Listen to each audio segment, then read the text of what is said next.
Hai, Assalamualaikum warahmatullahi wabarakatuh. Salam sejahtera dan salam kemerdekaan. Saya ucapkan terima kasih kepada kesungguhan AMK kita yang julung-julung kali ya program ini diadakan di Pawagam Finas, dan berasa terharu dengan kesungguhan mereka. Walau bagaimanapun, tidak sempurnanya kalau kita tidak mengucapkan ribuan dan jutaan terima kasih kepada pihak Finas, pihak latihan Finas, khususnya kepada CEO, Chairman dan Board of Director yang sangat prihatin. Saya rasa mereka telah memberi satu kelainan kepada industri perfilman negara ketika ini. Dan selamat datang kepada ahli-ahli kita yang berada di Pawagam Finas ini. Ahli-ahli kita yang sedang menonton di Facebook dan lain-lain lagi di social media.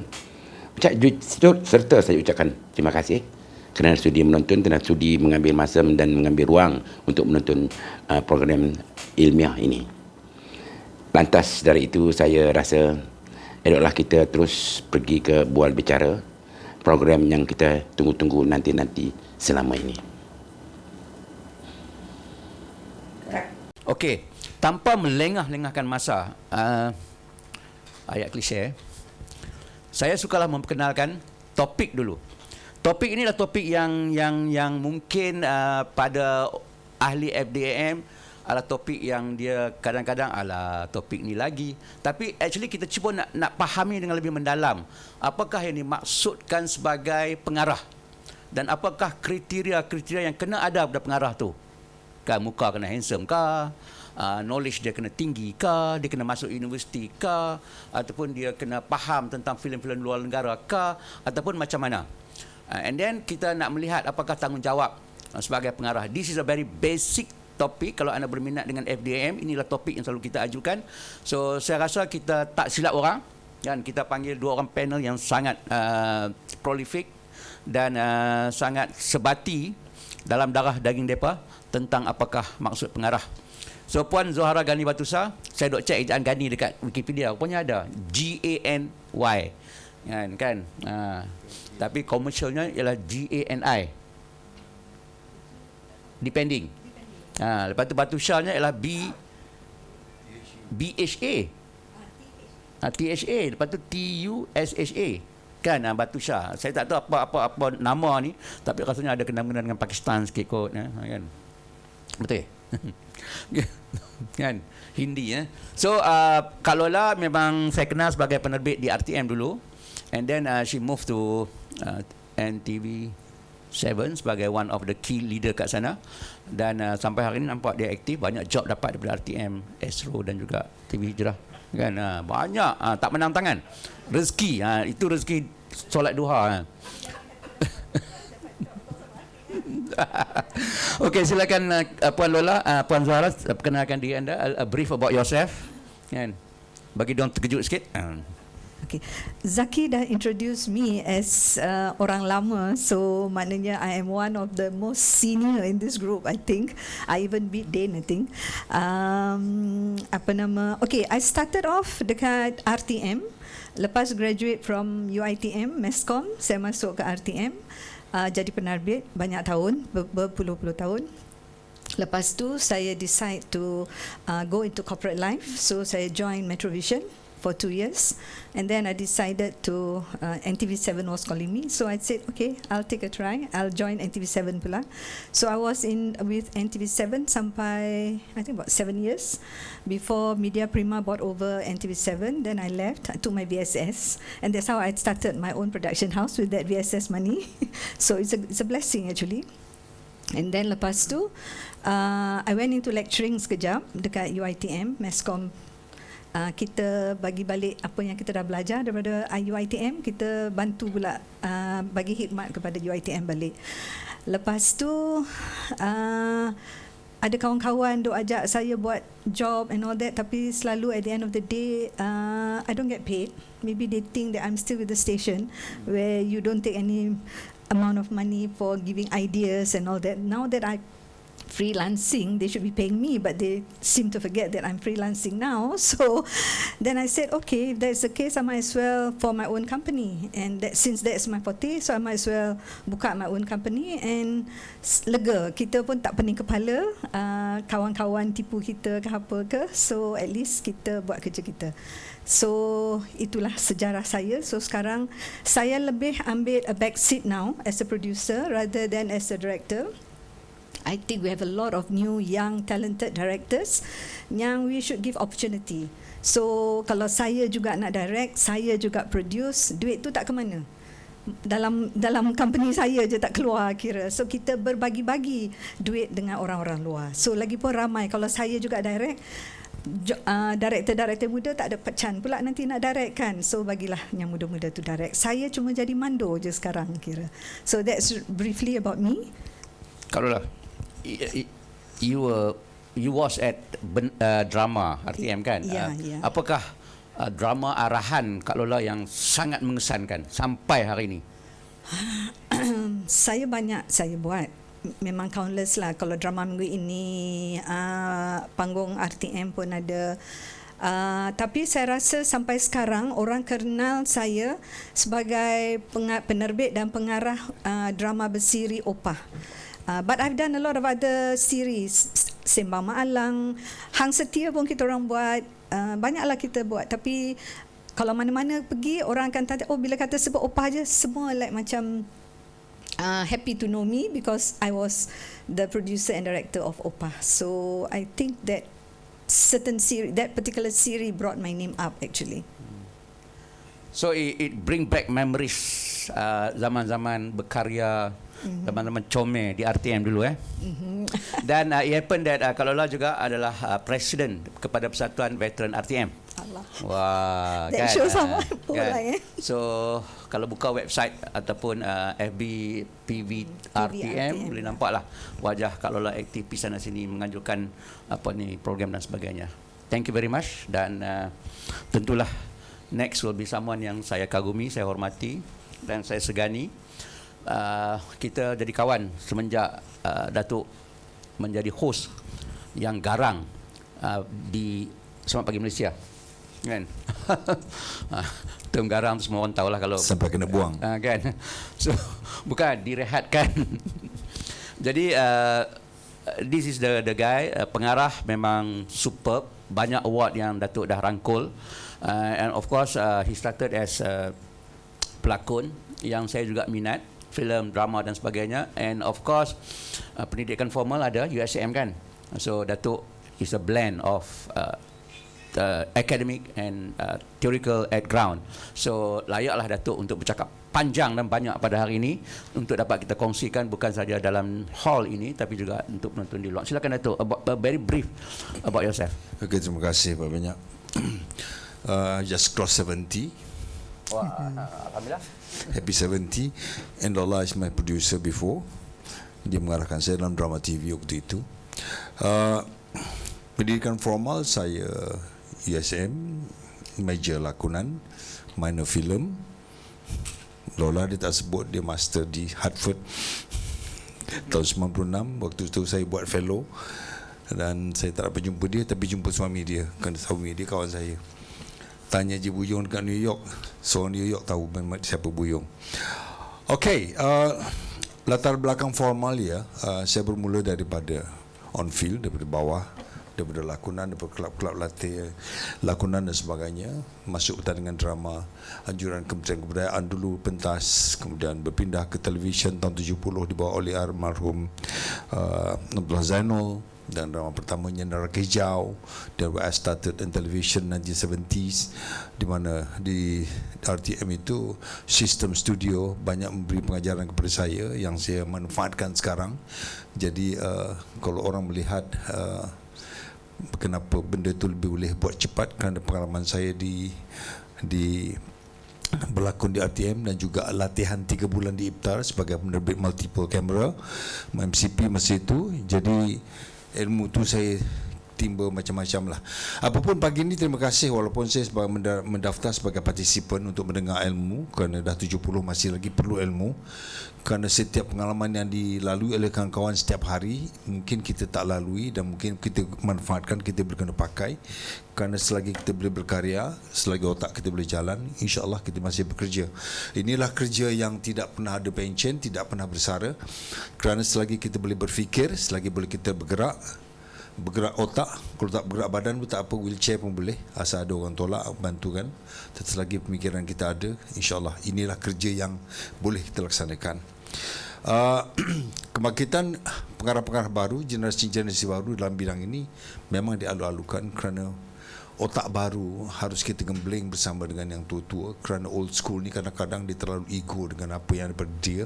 Kadang-kadang ada yang tidak mau turun ke bawah, ada tidak terbuka dengan yang baru. Ini masalah besar sebenarnya dan saya sendiri juga kadang-kadang bermasalah juga kerana walaupun saya sentiasa terbuka dalam bekerja tapi kadang-kadang tersentuh sifat ego jantan tua tu masih ada, maka kadang-kadang tersentuh juga. Tapi bila terbentur ke dinding dalam masa 10 minit kita sadar balik dan kita patah balik ke belakang, tak ada masalah kerana tetapi harus terbuka sentiasa.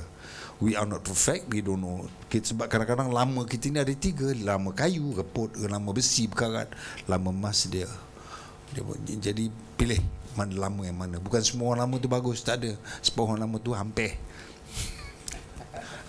Okay Fazaki, thank you. Okay Datuk, thank you. So kita akan explore, kita gunakan Datuk untuk dig more pasal pengarahan, pengarah.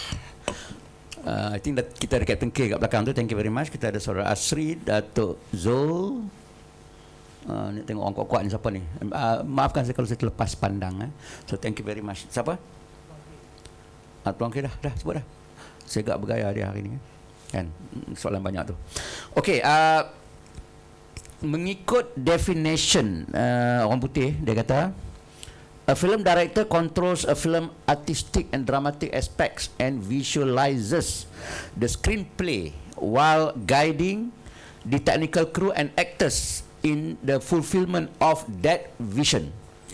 The director has a key role in choosing the cast members, production, design and all the creative aspect of filmmaking. Okay, ada satu lagi definition dalam Wikipedia juga, dia kata a film director controls a film's artistic and dramatic aspect and visualizes the screenplay while guiding.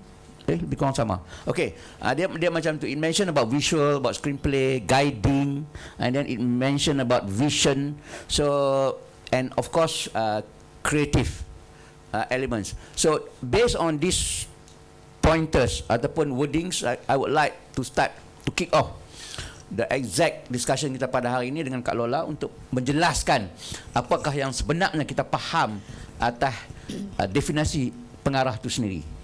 Okay, pengarah ni actually, okay, a lot of people will think that it is basically you have to be a creative person. Yes, you have to. But being a good director, you have to have both. You have to use both your right and your left brain.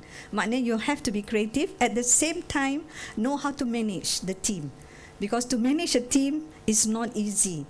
Because behind the director, there's a list of jingbang behind you. Kira ya, ramai team di belakang kita ya. Kalau kita keluar satu-satu production tu, kalau kita buat paling minima tu 25 lah, lebih lah kira ya. So maknanya dia kena pandai mengurus juga, bukan setakat being kreatif ya.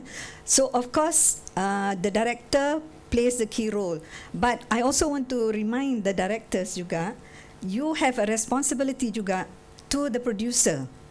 Yeah, if you are not the producer, if you are the producer and director, fine, it's not an issue. Yeah, tapi if you are not, then you have to be responsible to the producer, because the producer is the one engaging you.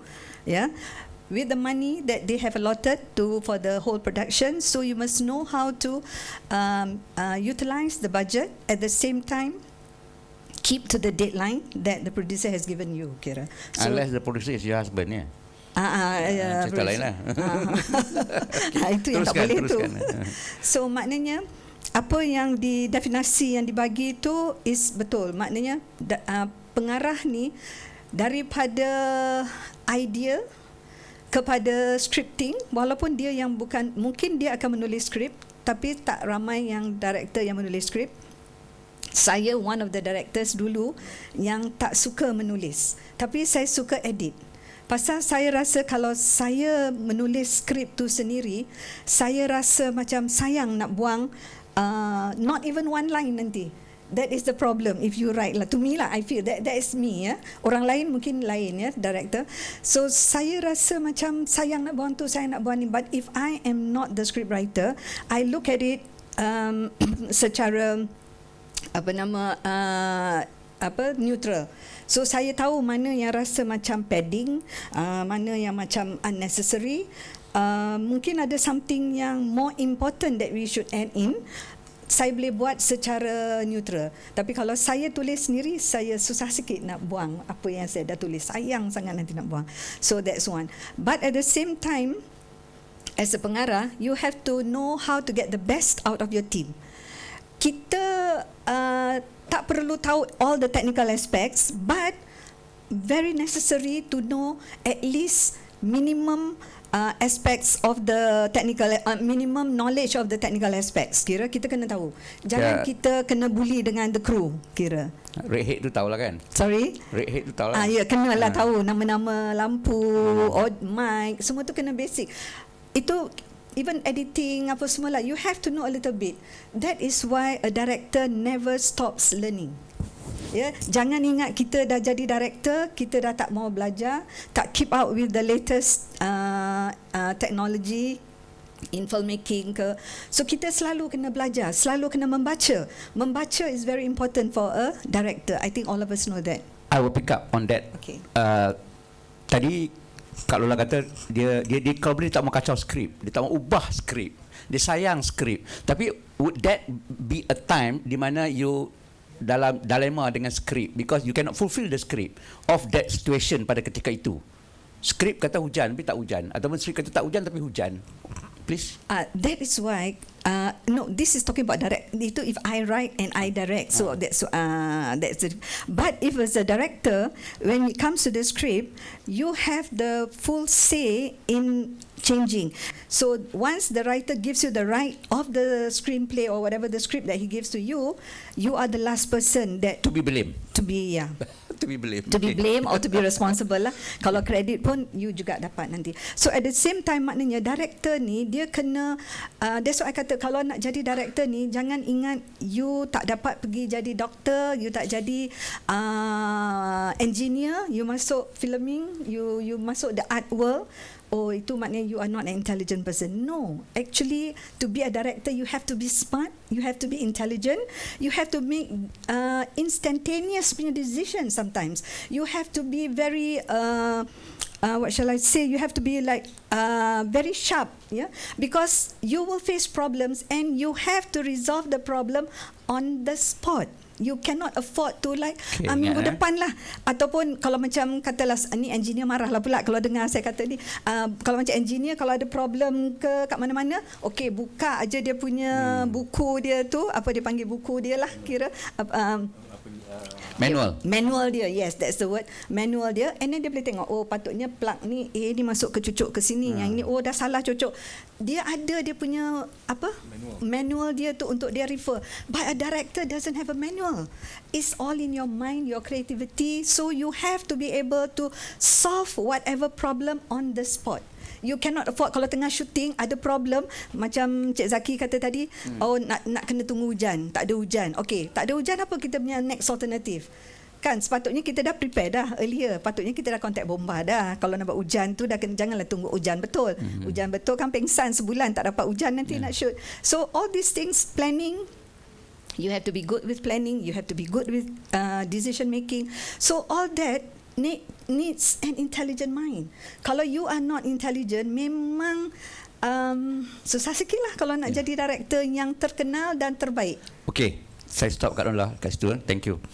So saudara Asri alias dengan bomba tak dapat dipisahkan sebab kan orang bomba mau kenal dah dia. Okey, I would like to to go on something interesting yang Kak Nola sebut tadi, jangan kata kita duk shock dekat Muhammad Khalid saja, tapi kita lupa nak tengok Michael Bay ataupun Martin Scorsese punya products. You have to be very analytical on that. Okay, Datuk Tarmimi Srega, what you feel on the definition, the criteria? What are the criteria of being a good pengarah? Okey, terima kasih. Masanya terlalu ini dalam kepala terlalu banyak. Jadi kadang-kadang ada kala saya tak tahu nak capai yang mana satu. Saya pick up saja perkataan intelligent yang disebut oleh Lola tadi. To be a director must be intelligent, bukan saja director. To be an actor, saya selalu mengatakan mesti seorang yang intelligent. Kerana antara director dan actor yang terbaik, yang bagus, dia level dia lebih kurang sama, cuma cara memasaknya berbeza. Seorang yang dimasak, seorang yang tukang masak, itu bezanya. Tetapi adunan di antara yang dimasak dengan tukang masak mesti kukuh. Kalau pelakon hampir, director pening kepala. Kalau pelakon bagus, director hampir pun pening kepala. Semua kena ada match, kena dua-dua kena ada match, understanding each other dan tahu apa yang dikerjakan. Okey, intelligence di sini penting kerana saya merasakan ada pernah saya terlintas perkataan ini dan ungkapan ini dalam bahasa Inggeris, tapi kalau ditermengertikan dalam bahasa Melayu nanti takut jadi salah. Tetapi ada pernah saya dengarkan the director is God. Dalam istilah itu, dalam kanda kurungan, kerana di dalam itulah, di director itu akan mengendalikan seluruh kehidupan dalam itu yang akan dipaparkan nanti di skrin, bagaimana akhirnya menjadi apa, untuk apa dan sebagainya. Segala wahyunya, segala kemanusianya, segala perlakuannya, segala hukumannya, segala tindak tanduknya, kata-katanya, dan segalanya berlaku dalam satu wadah yang dipanggil end product of the film. Jadi yang menciptakannya itu ialah director itu sendiri, berdasarkan daripada komponen-komponen director, daripada writer, daripada script writer, daripada editor, daripada set director, art designer dan sebagainya, segala-galanya lah. Maka di bawah payung si director, di atas director sebenarnya ada producer, ada PM lagi. Jadi istilah di negara kita ni diguna pakai, walaupun disebut oleh Zaki itu benar segala-galanya, tetapi pecahan-pecahan tanggungjawab dalam skala kita di Malaysia ni berbeza. Big skala besar seperti filem besar, lain pecahannya. Yang moderate, yang medium, sekian besarnya. Yang super tele, sekian besarnya pecahan. Kalau dengan tele biasa, super pecahnya. Kalau yang lagi ciput, lagi susahnya. Kalau lagi IPTV, lagi small budget, yang RM50,000 tu lain pula pecahannya dan tanggungjawabnya. Segala-galanya terpulang kepada apa yang dilaksanakan. Tetapi tanggungjawab sebagai director di Malaysia ini, kita melihat dalam skala Malaysia ialah ada mengatakan director bertanggungjawab semua sekali. Tidak, jangan. Yang admin tu jangan campur, nanti pening kepala kita. Kita ambil bidang kreatif saja. Apa yang terlibat dalam kreatif itu hak kita. Dan seperti kata Lola, untuk mengubah apa yang berlaku tidak seperti apa yang diimpikan pada hari itu. Untuk televisyen ya mungkin, tetapi untuk filem skala besar mungkin terpaksa tunggu. Kalau tak tunggu pun, kalau hujan panggil seperti Alia Asri, panggil bomba buat hujan. Kalau tidak, masih ada lagi cara untuk membuat hujan. Dan bagaimana nak menggarap hujan dalam visual yang kita nak tu. Bukan bermaknanya seperti apa yang dalam skrip itu, tidak. Kadang-kadang penulis berkhayalnya terlalu tinggi, capaiannya yang kita di bawah ni kadang-kadang setengah mati untuk melaksanakannya. Itu terpulang. Tetapi perkataan intelijen itu adalah benar. Dan seorang director kena tahu semua apa yang berlaku dalam dunia ini. Paling-paling bagus director itu kalau tak mengaji pun tak apa, tapi kaji tentang antropologi, kaji tentang manusia, kerana ia terlalu akrab dengan kerja kita. Sifat, tanggungjawab, tingkah laku, peradaban, pemikiran, DNA, ethnicity terlibat dalam karya kita apabila kita paparkan kepada skrin nanti. Kerana pemikiran seseorang berdasarkan warna kulit, latar belakang DNA akan mempengaruhi segala apa yang kita paparkan di skrin. Dan itu kita kena tahu. Tambah pula technicality baru sekarang ini dengan peralatan hospital dan sebagainya, mungkin CPR dan sebagainya. Perlu kita tahu semua itu supaya jangan kita terjebak. Sebab baru ini saya terjebak dengan permasalahan di hospital. Kerana di hospital itu hospital yang dibangun oleh kawan-kawan kita swasta. Machinery dalam itu tidak guna langsung. Dalam skrip mengatakan si pelakon itu sedang nazak dan boleh berkata-kata. Dengan peralatan yang ada di situ, sebelum kita terjebak mati dimaki orang, dirubah. Maka saya jadikan tutup selimut saja, dah mati dah. dah mati dah. Jadi apa yang patut diungkapkan oleh si pelakon tadi, saya jadikan VO. Itu kita terpaksa fikir ketika itu. Itu yang saya akan cukup dan Lola katakan, you must be creative how to change the thing. Dan tambah satu lagi, saya PL perangai pula. Kadang-kadang kerana saya producer sendiri, producer di sini pun di Malaysia kan susah juga istilah. Producer yang tak tahu apa pun kata producer, padahal dia funder. Producer is a person who hold the text, yang tahu segala apa yang berlaku before the first page dengan last page. Itulah producer. Sekarang kat sini tukar ayam, tukar anjing, so tukar kucing pun boleh jadi dia letak title producer. Payah tu bang. Okey, gaharu. Okey. Berhentilah banyak. Tak penat. Okey tak apa. Saya stop dulu. Ya, Datuk, I think you can pick up apa yang Datuk cuba nak sampaikan. Perlu tak pengarah ni masuk pendidikan formal? Oh, perlu. Ya. Pendidikan formal maksud saya begini, bukan to take a degree, tidak, tetapi mendekati ilmu tentang filem itu sendiri. Kalau kita sebelum ini tidak pernah berpeluang mendekati segala apa yang ada dalam teknologi sekarang ini, kita dekati waktu kini, terutama sekali bagi Lola. Segala peralatan baru terlalu banyak.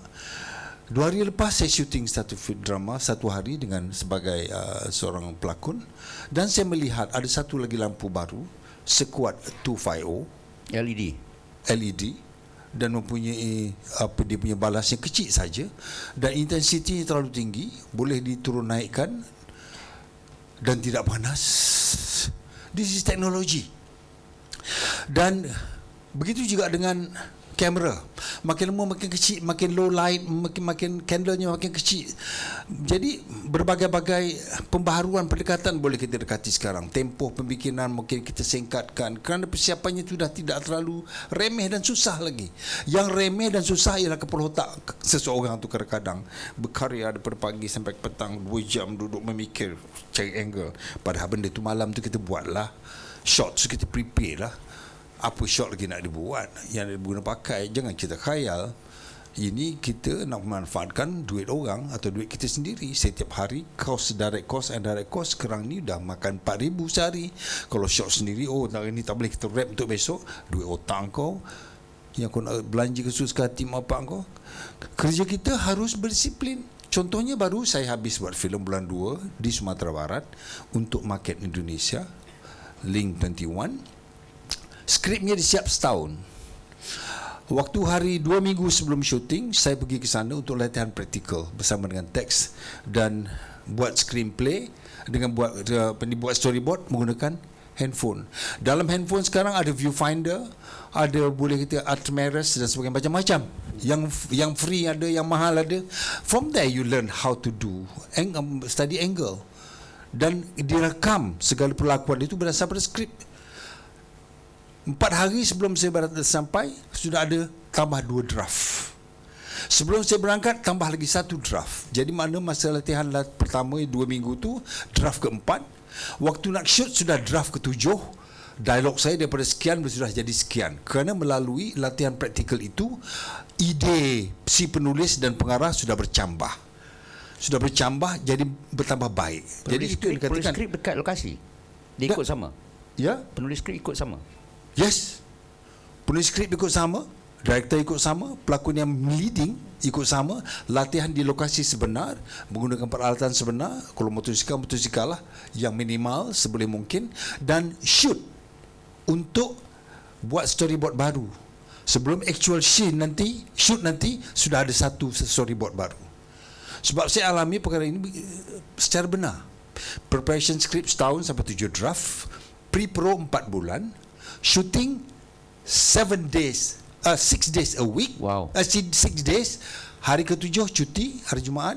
Kemudian besok sambung hari Isnin sampai hari Khamis, Khamis cuti, besok hari Jumaat. 14 shooting day, selesai. Segalanya teratur dan tersusun seperti mana apa yang dirancang. Sebab pre-pro dia strong. Pre-pro Very strong. 85% on the paper. Yes. On the table. Bukan hari ni shoot semalam baca skrip. Di problem. Harus kita ketekankan.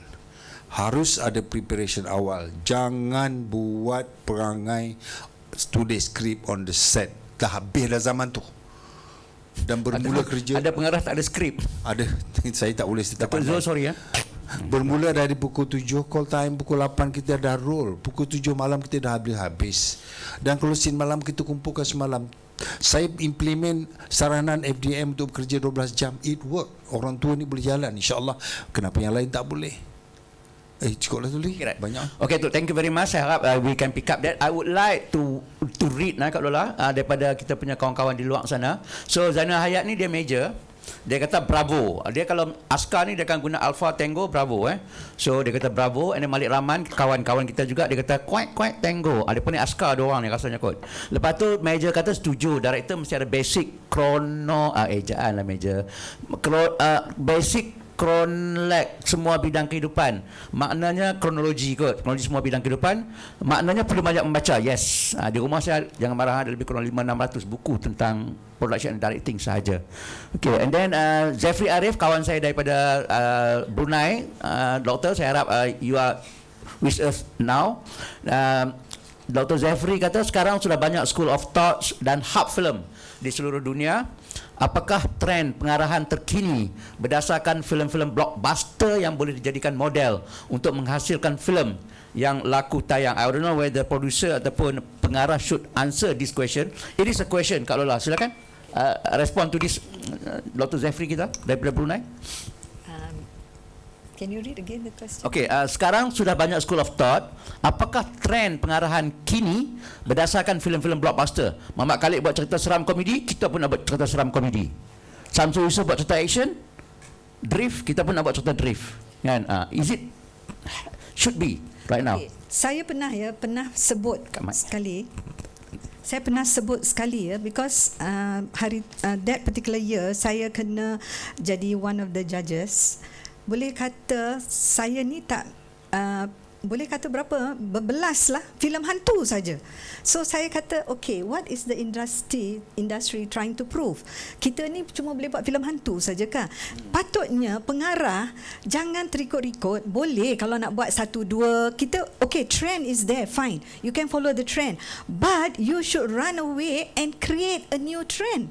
That is a good director, not forever following the same thing that others have been doing. You should come out with your creative idea, come out with a new trend, then the others will follow you pula. So why are we macam kita rasa kalau kat Malaysia ni lah, saya rasa macam skop kita ni kecil sangat dari segi pengarahan atau director lah, writer. Balik-balik cerita dia, sorry to say lah, hantu, cerita, love story, and then lepas tu gangsterism. So what are we trying to tell the audience? Do we have to be like this? I mean, the onus is on you tau, as directors. Where do you want to lead your audience to? Do you want to lead your audience to make them think further, be critical in their thinking? Your film should spark certain thinking to your audience. Jangan kita bagi audience tengok okey lah, suka je habis cerita, habis tak ada perlu fikir jauh. Patutnya kita kalau nak jadi a good director ya, kita buat sesuatu filem yang boleh membuat penonton yang menengok tu dia boleh terkesan satu, dan dia ada dia punya different layers of interpretation. Correct. You know, that will be a good director, because when you do something good, the people receiving it is taking it at different levels. Then dia kata, oh macam ni lah, I think cerita dia gini. Another person pula bila discuss, katalah I'm discussing with you over Mimi punya drama film, you looking at a different angle, I'm looking at a different angle. So it creates it creates discussion, and it creates people to think further. So this is what we should be doing. Jangan dok buat filem-filem yang orang kata alah asal buat je lah, asal nama aku jadi director. Masalahnya kita ada surviving directors yang do it because nak duit kan. So skrip dah macam tu. We have a lousy script, a good director, it will come up a lousy product. Sebab the script dia punya vehicle dia kat situ. Kan, director the best, dia boleh creative on camera angles and so on. So would we let this this damn situation, maknanya director survive because of dia nak duit. Dia tak kisah the quality. Would we let that to Okay, happen? it's up to the director, I would say. In the first place, you want to be a good director, or you just nak just ikut the flow of the trend sekarang, and because you need the money. Fine, kita semua nak kena hidup, kita nak kena ada duit. Kalau tak ada duit, kita tak boleh hidup juga. Kita ada family, nak kena sara and all that. Yeah, fine. But at the same time, don't let the script dictate a director. Correct. The director is the one who should dictate the script. Correct. Betul tak? So maknanya kita as a director, we have a choice. Sepatutnya lah, kalau kita nak accept satu-satu skrip atau tidak untuk kita nak direct. Maknanya kalau you are thinking of actually like macam Mimi kata tadi, kita director, kita boleh sit down and bincang with writer. Maybe you come up with the idea and let the writer do the script for you. You know, sometimes ideas is hard to come by. But so sometimes director should do that, kan? yes, director should be the one thinking of what he wants to do. So sometimes that's why I kata kita kena banyak membaca as a director, because idea tu ada di mana-mana ada. So it's how you pick up the idea and elaborate the idea and make it into a good movie. Kita boleh like macam dalam surat khabar kita boleh dapat idea. Kalau kita tengok kita punya dalam pejabat kita pun kita boleh dapat idea. Kita pergi kat rumah sakit kita boleh dapat idea. Macam-macam ada psychological problem orang. Kita tak buat, kita tak go into psychology pun of the characters. Kita tak. Kita always do superficial saja. That is why kadang-kadang kalau kita nak buat tengok Mak Saleh punya movie, bertahun diorang nak come up with the idea. No, they have the idea, but to implement and to translate the idea into visuals, diorang memakan masa lama. Pasal they have a lot of thinking. They put a lot of thinking into what they want to do. Okay. That is why, sorry, just to that, teruskan. you need to go for further education. To start to be a good director, first of all, you must have knowledge dulu. Level, Belajar. degree, master? Okay, you can start with the diploma first, and then you go on to your degree, and then you go later into your masters or PhD. Because the more you learn, the more mantap your directing will be actually. Because at every level of studying that you do, you learn something new, and it improves your production at the end of the day. Yes. Okay. Kalau lah bersemangat nak bercakap, I think I can feel you. Samsul Yusof, doing Mak Kilau right now, a film, an epic film. Saya dengar kos sampai 8 million plus. Dia dapat skrip yang sosok macam skrip-skrip doku gitu kan. Tapi dia punya thinking, attitude dia tu, mindset dia tu untuk blast the whole scene tu dalam bentuk filem yang begitu value tinggi. He have proved that.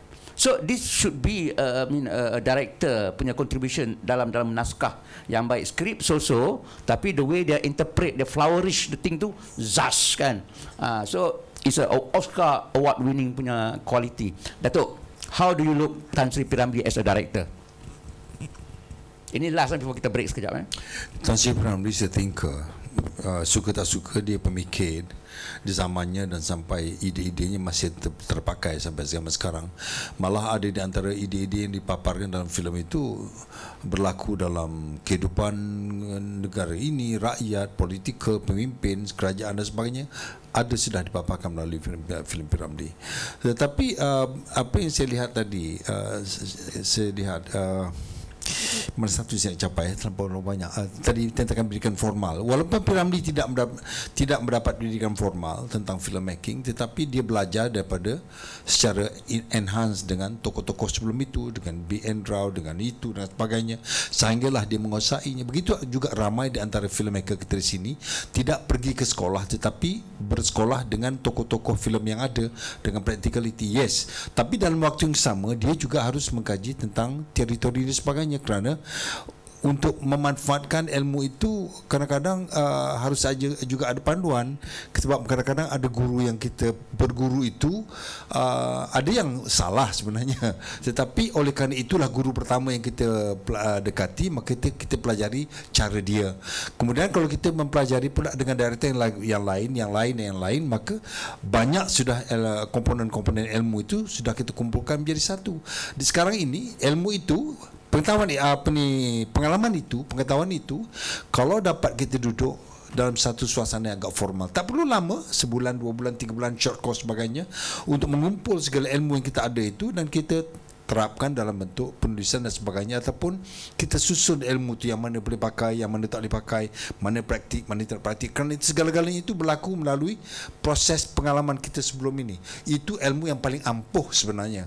Dalam TVET sekarang itu yang guna pakai. Kalau di universiti total kita ambil filmmaking, kita film school ke apa sebagainya, hasil kita hanya short film saja, satu filem. Ataupun seperti kawan saya Arif Malim Muda itu membuat satu filem khusus untuk tayangan panggung, sehinggakan dia menjadi one top 65 director di Indonesia kerana garapan pemikiran dia. Kerana untungnya dia seorang penulis, dia seorang dan pengarah, maka dia menggarap kedua-dua ilmu dalam satu wadah yang untuk dinikmati. Untung. Macam saya seperti Lola, saya tak menulis, saya malas menulis dan tak kerti menulis. Dan saya juga jarang mengedit kerja orang tu sebab saya mahu benda itu dibuat sehingga draft yang terakhir dan kita rombak di atas meja. Segala apa yang disebutkan oleh Lola dan saya dan sebagainya, semuanya berlaku atas meja, bukan di set. Di set dah habis. Jangan lagi ada fikir-fikir. Set hanya beberapa minor thing saja yang kita perlu robah. Yang lain tu jangan kita robah. Tentang pengertian dan persepsi interpretationnya boleh kita bagi sedikit. Tetapi jangan merombak segala itu dah mengganggu management. Kerana kerja kita mengibatkan duit, dan duit itu sama ada duit kita atau duit orang, ianya perlu mendapat pulangan dan hasil sebagainya. Jadi harus hormati semasa di meja. 90% ke 80% ke 75%. Kalau dalam old school dia mengatakan 75% film work is on the table. Tapi sekarang tidak, ada yang dah 80, ada yang dah 90 terpulang. Tapi sekarang kita tidak. Kerja kita di atas meja cuma 10%. Lain semua on the set. Meninggal kita. Okay, Don't play full. Okay, we got you. Mana Datuk, kami criticize kita, biar on table tu banyak daripada di lapangan. So Yes. I hope kita Can I just cut in sekejap? Silakan. Coming back to yang Mimi kata, planning is very important. Kalau you check Alfred Hitchcock, dia memang kata 90 to 99% of work is done on the table. Maknanya 1% or 9% saja di location. Maknanya that shows how he stress on planning. The problem dengan kita kadang-kadang kita terbalik. Kita kadang-kadang kita terbalikkan formula tu. So kalau kita nak jadi good, because you see bila kita direct dekat location, kita dah bawa the whole crew kita dah pergi katalah ke Sarawak nak pergi shoot.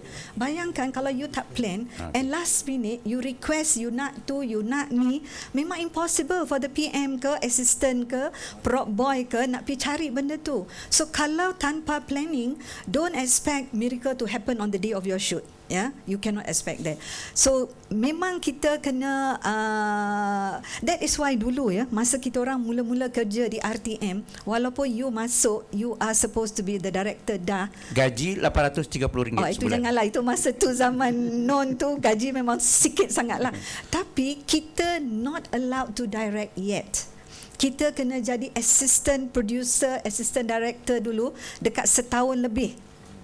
Pasal penerbit-penerbit dulu yang ketua-ketua kita di RTM dulu, dia insist that you must learn the trade dulu, tahu dulu di bawah macam mana wardrobe buat kerja, macam mana makeup, macam mana prop, assistant, nak cari music, nak buat editing. So you learn all those trades dengan first. Kak Husna yang karang.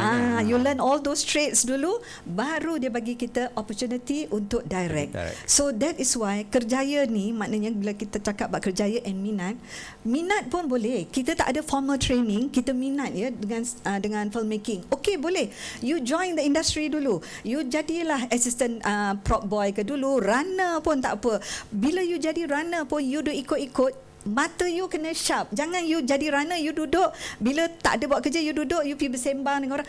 Tengok macam mana director yang bekerja tu buat kerja dia. So you learn from there. So then you improve, you naik pula one step, daripada runner you jadi prop boy pula kira kan. So you go up in rank, and then you learn, you pick up from the different directors that you work with. You choose the best lah. Jangan belajar yang tak baik daripada director tu.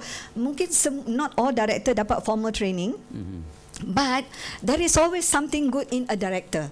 So learn and pick up what is good from that particular director. Yang tak bagus tu tak payah, kita tutup mata, kita tak usah ikut. Jangan pula pergi bercerita pula, oh dia tu buat gini. Tak payah. Maknanya kita kena berterima kasih kerana kita dah belajar daripada director tu. So kita hormati director tu, pick up the good ones, buang yang not the so good ones kira, ya. Okey, sorry. Saya ada tengok sikit maklumat on director should be at earlier stage. Dia kena buat filem pendek, dia kena start dengan filem pendek, dia kena belajar tentang ilmu lakonan, dia kena baca skrip orang lain, dia kena attend film school, and then dia kena get friendly with the team. Okay, and then finally dia kena networking. So it's mentioned in the book on film. So sebelum kita ke commercial break, saya nak baca lagi Badrul Zaman Hanif. Dia kata funder is not a producer. I agree. Datuk Ahmad Tamimi Seregal ni mesti dah upah makan kari kambing ni, kan. Badrul Zaman kan sup kambing. Ni semua kawan-kawan malam-malam lepak kat tapah ni, kan. Zulkarnain Azhar, saya tak pasti. Who Zulkarnain? Geng kita orang luar. In reality, final outcome initiation of the idea of a project is from the producer. Ini mak dia Mak Saleh, or exec producer. No room for oucher. Oh, ini ayah dia pun Mak Saleh. Approach for the director except for those who direct and produce themselves. Unfair to pinpoint only towards director. It's unfair to blame the director only for determine what kinds of film in the market. Oh, ini bukan kaling-kaling orang ni, Zulkarnain ni, Ini sekolah. Ini so okay. You can Hashim, kita dah berapa viewer dekat streaming? 4 orang, 5 orang? Okey, kita buka sesi soal jawab selama 10 minit di kalangan penonton. Please, kita ada 2 orang panelis yang sangat hebat. There are a lot of for them to bercakap tadi, I can see that. Tapi saya terpaksa potong because kalau tidak seharian kita di sini.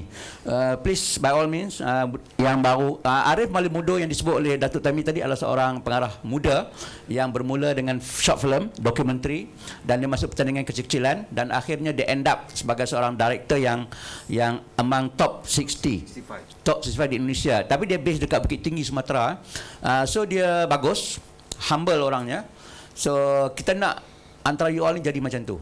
Pengarah ni ibarat padi yang merunduk, lagi masak lagi tunduk. Tak nak pengarah ni yang cengeng semacam, marah sana marah sini, tendang monitor, tendang van, kan. We don't want that. Dalam buku tak ajak you have to kick a van if you are so angry. No, we don't teach you that, kan. Pertanyaan? Jerit boleh. Temper, kan. Mana api ni? Make up. Okay, sesi Q&A ni ada siapa nak buat Tanya pertanyaan? soalan. Soalan? Please. Tuan Wana, terima kasih datang. Ada soalan? Siapa? Tuan? Wana. Orang kuat, okey. Datuk Amin pun ni Bakal A ni. Assalamualaikum Datuk, Kak Lola dan Abang Zaki. Okey, bila kita mengarah ni dia Buka senang kot lah. okey. Handsome pun. Dia sekarang ni saya apa ni? Saya menghargai Datuk. So kita sekarang ni kita lebih nak mengarah kena dengan bajet yang ada, dengan artis yang masa yang terhad. Jadi pengarah kena kreatif untuk menghasilkan satu produk yang cemerlang, tapi dengan bajet yang ada, Bajet dan ciput. dengan masa yang terlalu terhad lah. Jadi ada pernah saya saya mengarah artis main kita ni, dia buat 2 job, dekat sana pun dia main, dekat sini pun dia main. Fatah Amin. Ustaz Cik Wan. Okey. Jadi pengarah kadang-kadang ada masalah yang macam tu. Jadi nak kena laju, lepas tu dalam masa sama nak kena hasil yang bagus. Itu dalam masa sama yalah kena kreatif lah. Ideal dia balik kena kreatif lah dengan nak buat satu program yang besar tapi ekstra ada dalam 4-5 orang je. So macam mana? Okey, soalannya. Okey, soalannya Lagu mana kalau konflik tu berlaku? macam mana kalau konflik tu berlaku, macam mana kita nak selesaikan masalah tu? Kak Lola, soalnya. Datuk dulu. Okey. Masalah artis tu dia tu kena bincang awal-awal lah. Tetapi tentang persiapan yang ada tu terpulang pada skala itu. Skalanya skala besar ke skala kecil. Kalau skala kecil kita main framing saja. Kalau 4-5 orang ekstra pun boleh pakai lagi. Saya sebenarnya tak ada masalah. Kerana selagi ada manusia di set itu, maka itulah ekstra saya. Yang dia kru ke, dia tukang runner ke, asalkan dia tak pegang, dia tak operate kamera, pada saya bukan ekstra. Lain itu semua ekstra. Saya guna pakai semuanya selagi ada. Kesana saya melihat kerana di dalam itu juga ada talent, dan kita tidak membuang masa memanggil orang lain datang hanya untuk satu perkara saja, dan datang dengan bercekuk-sekuk ke atas dah tak sesuai apa saja pun. Jadi penampilan ekstra figura yang datang tu kadang berbayar, dan tetapi ada kalanya kebanyakan tidak sesuai sama sekali dengan apa yang kita nak, dan kita tak boleh nak suruh dia balik. Producer suka dia. Bukan nanti entah anak producer pula, entah anak toke pula. Jadi kita maksudnya kita guna pakai apa yang patut je lah, ya. Kerana kita membuat kerja skala yang apa yang ada dengan yang besar itu. Jadi jangan terlalu demand sebenarnya. How to solve the problem itu terpulang pada kita. Saya kadang-kadang satu sekolah pun saya tak perlu ramai orang. Saya bermain sudut.